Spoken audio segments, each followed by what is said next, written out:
Tem uma perguntinha aqui, Sérgio, que chegou, que é uma pergunta que estava na nossa lista também. A pergunta que estava na nossa lista era qual a pronúncia correta da palavra yoga, e a pessoa aqui com o nickname Super Lua Azul, desculpa, é que eu não sei o seu nome, tá bom? Colocou aqui. Falamos yoga ou yoga, né? Da forma que a pessoa colocou o acento. Qual é a forma correta de se falar essa palavra? Então, vamos lá. Na romanização do sânscrito, não existe o acento, tá? Nenhum acento, nem o outro, nenhum desses dois. A palavra ela é escrita Y-O-G-A, sem nenhum acento. E a pronúncia mais parecida, agora ela pôs o nome ali, Cris. A pronúncia mais parecida com a pronúncia do sânscrito é yoga. Não é exatamente assim a pronúncia, mas ela é muito mais parecida. Na Índia você não vê ninguém falar yoga. Eles falam yoga, ou em alguns lugares onde as pessoas são mais tradicionalistas, eles falam meio que yoga. Eles não abrem esse A no final, yoga. Então é um O, mas sem o acento.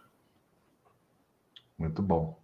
Lembrando que a gente está falando de sânscrito. O acento virou uma coisa padronizada de uma escola específica. Então, lembrando que a gente está falando de sânscrito e não português, que essa é a confusão, né? Em português, Exato. Você quer falar yoga, você vai adaptar ou não. Aí vai depender da forma que você vai escrever, né? Exato. Então, em português, inclusive, é I-O-G-A, e a pronúncia, por causa da regra da língua portuguesa, é yoga. Mas eu costumo falar, né, quando eu vou colocar uma calça, eu costumo falar que eu vou colocar minha calça jeans. Eu não costumo falar que eu vou colocar minha calça jeans. Então, se eu consigo melhorar um pouquinho essa pronúncia da calça jeans, eu acho que seria, no meu caso, né, eu que sou alguém que tenta estudar um pouco desse sistema, seria muita preguiça eu falar yoga. Sendo que yoga é muito mais parecida, muito mais próximo com o sânscrito, né? E tudo depende do momento, local e circunstância que você também está fazendo, para não se tornar aquelas pessoas bem chatas, né? Igual quando a pessoa fala inglês, ela está no Brasil, ela vai pronunciar os nomes em inglês, ela quer pronunciar exatamente como o americano texano no meio lá onde ela viveu pronuncia, Exato. Porque é como a pessoa aprendeu. Não é isso também, gente. Pega leve, Eu falo sempre isso para os meus alunos, no curso de formação especialmente, que os professores vão aprender os nomes das posturas em sânscrito. Existe um nível onde você tenta estudar um pouco mais e demonstra um certo apreço pela tradição e tenta se dedicar, e existe o poser, que é o nível seguinte, que é uma pessoa que ela não consegue falar, vamos agora para uma sessão de pranayamas. Não, ela tem que falar, nós vamos agora para uma sessão de pranayama. Daí já é o poser. Então eu falo para os alunos que a gente tem que encontrar um pouco esse ponto, porque se a gente for na Índia mesmo, e eu falo, por exemplo, aqui, Adho Mukha Svanasana, que significa posição do cachorro com o rosto voltado para baixo. Se eu for numa escola na Índia, ali na beirinha do Ganges, em Rishikesh, fazer aula com um indiano, o cara vai falar, Adho Mukha Svanasana. E eu, cara, não vou tentar imitar isso, não. O indiano fala assim, então eu vou falar assim na minha aula também. Poser. Né?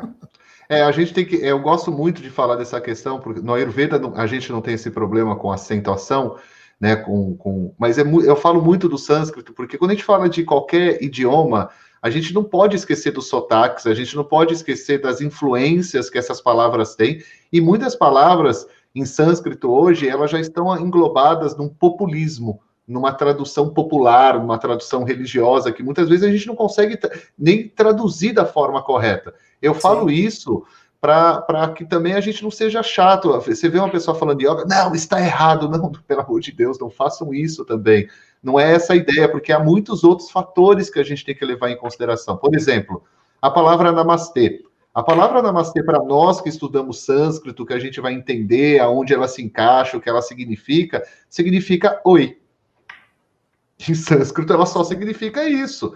Só que ela tem uma parte na tradução dela popular, religiosa, cultural, que você não tem como mais desconstruir essa tradução. A gente tem que entender o seguinte, o que é o oi para aquela civilização que tinha uma compreensão muito mais refinada da realidade. E o que é o nosso também. oi, né? E os idiomas eles vão se transformando também, né? Então, por exemplo, você pega um carioca que fala yoga há 60 anos, tá certo. Eu não vou falar que tá errado para essa pessoa, porque ela aprendeu dessa forma e é assim que tá certo. Tô falando carioca por causa da acentuação, sabe? Porque tá na raiz do carioca a acentuação. É muito difícil. Não pensa que é fácil assim. Depende do sotaque nosso. É muito difícil a gente reconstruir vocalizações. É a mesma coisa de você trazer um americano para o Brasil e pedir para ele falar pão de açúcar. Ele não consegue falar pão de açúcar, ele fala pau de açúcar. Porque ele não consegue gerar essa vocalização do Muitas vezes no yoga pode ser que a pessoa também não possa, dependendo de onde ela viva, né? É difícil fazer. A gente está falando só o e com certeza. Mas... Imagina só, eu tenho uma turma de formação em São Paulo e uma turma em Uberlândia. São sotaques totalmente diferentes. Então, de vez em quando eu não consigo, eu dou risada de vez em quando, porque o jeito que as pessoas falam a palavra é muito diferente para mim. Claro. Mas é legal a pessoa saber que se ela for para a Índia, o que ela vai ouvir é muito mais parecido com yoga do que com yoga. Sim. Com certeza, com certeza. Obrigado pela pergunta, Cris. Gostou do vídeo? Aqui embaixo na descrição do vídeo você tem o link para você assistir esse vídeo na íntegra, completão. Você pode assistir toda a entrevista, o bate-papo. Aproveite também, inscreva-se no nosso canal e eu deixo 2 dicas bem legais aqui para vocês de outros cortes do nosso canal. Um grande abraço para vocês. Namastê!